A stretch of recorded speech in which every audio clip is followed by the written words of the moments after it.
মাননীয় প্রধানমন্ত্রী যেটা চান, ক্লিন সিটি গ্রিন সিটি, এই স্লোগানে যাতে আমরা ক্লিন করতে পারি এবং গ্রিন করতে পারি। রহমান, ইনশাআল্লাহ বাংলাদেশের আজকে যে সমস্ত সমস্যা আছে সেই সমস্ত সমস্যাগুলো তার হাত ধরে সমাধান হবে, এটাই আমরা বিশ্বাস করি।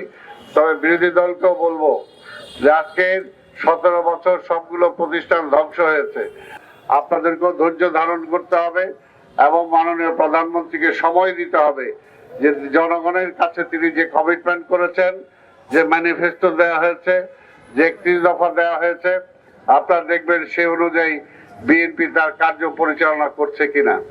তারপরে যদি না হয় তারপর তো আপনারা সেটা সমালোচনা করতেই পারবেন। আসলে ঢাকার সমস্যার সমাধান করতে হলে শুধুমাত্র সিটি কর্পোরেশনের একার পক্ষে সম্ভব নয়, সেটা যৌথভাবে দরকার। জনগণের সচেতনতা এবং সিটি কর্পোরেশন, জনগণ সচেতন ভাবে অর্ধেক দায়িত্ব পালন করবে, বাকি অর্ধেক সিটি কর্পোরেশন সেটাকে করে দিবে।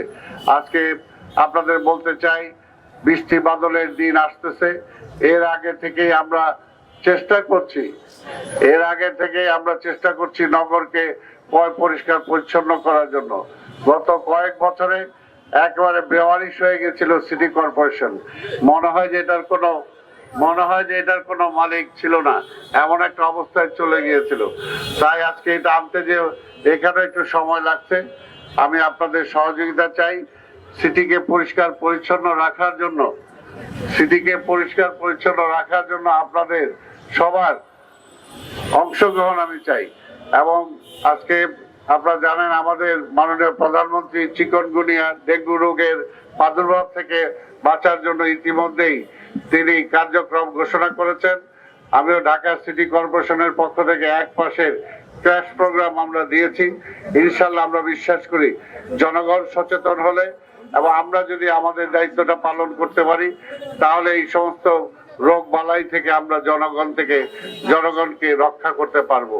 আগামী দিনে আপনাদের সবার সমর্থন আমরা চাই। সবার সমর্থন নিয়ে ইনশাআল্লাহ এই ঢাকা মহানগরীকে যাতে সুন্দরভাবে গড়ে তুলতে পারি এবং আমাদের নেতা মাননীয় প্রধানমন্ত্রী যেটা চান, ক্লিন সিটি গ্রিন সিটি, এই স্লোগানে যাতে আমরা ক্লিন করতে পারি এবং গ্রিন করতে পারি, সেটার জন্য আপনাদের সহযোগিতা চাই।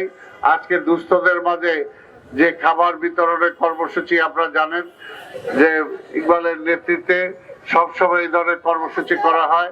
আজকে রোজার মধ্যেও এই কর্মসূচি পালন করা হচ্ছে এবং এটা সারা দেশে হবে। সারা দেশে জিয়া মঞ্চের পক্ষ থেকে এই কর্মসূচি পালিত হবে। কারণ আমার নেতা মাননীয় প্রধানমন্ত্রী চান যে দুস্থদের মাঝে দাঁড়াতে হবে, গরিবের মাঝে দাঁড়াতে হবে। দুস্থ এবং যারা আছে তাদের যে ব্যবধান আজকে সমাজে সেইটা কমিয়ে আনতে হবে। সেটার জন্যই আমরা চেষ্টা করব গরিব মানুষের মাঝে, সাধারণ মানুষের মাঝে কিভাবে সাহায্য করে তাদেরকে আমরা সামনের দিকে এগিয়ে নিয়ে আসতে পারি। আমি আবার জিয়া মঞ্চকে ধন্যবাদ জানাই আজকের এই অনুষ্ঠান, আজকে এই কর্মসূচি পালন করার জন্য। আপনাদের সবাইকে ধন্যবাদ। খোদা হাফেজ। বাংলাদেশ জিন্দাবাদ। দেশে দেশে সবার সাথে দ্য নিউজ।